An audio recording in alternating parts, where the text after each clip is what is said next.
We were excited that Wyntersea was now in Mexican waters. After a night's sail past the Coronado Islands and seeing the bright lights of the sin city of Tijuana on shore, we arrived at Ensenada.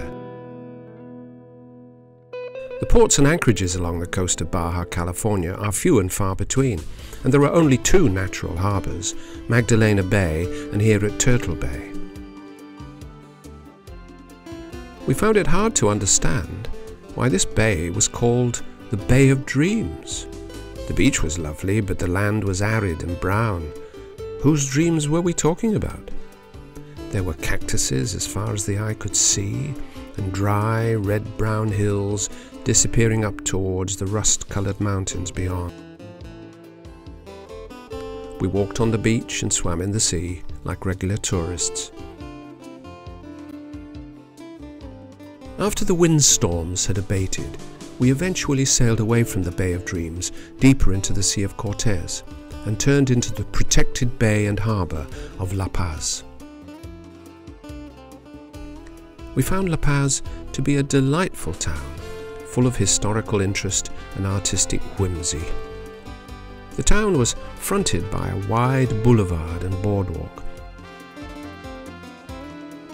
We got away from the boat for a day and rented a car to make the hour's drive here to Los Todos Santos, or All Saints, a now artsy, eclectic little town on the Pacific coast of the Baja, close to the southern tip of the peninsula.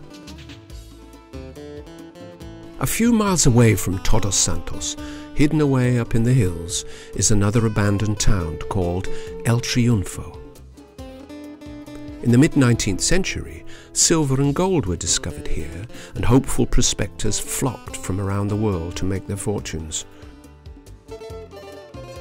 After an overnight passage across the Sea of Cortez, carefully avoiding a lot of big ship traffic, we arrived here in Mazatlan, on the Mexican mainland, exactly opposite the southernmost tip of the Baja California.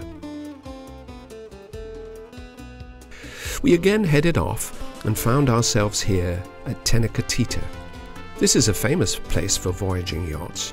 Every year for years, scores of boats from the United States and Canada voyage here to make an extended stay because of the quiet, protected anchorage and the presence of a small holiday village with funky little restaurants, bars and shops.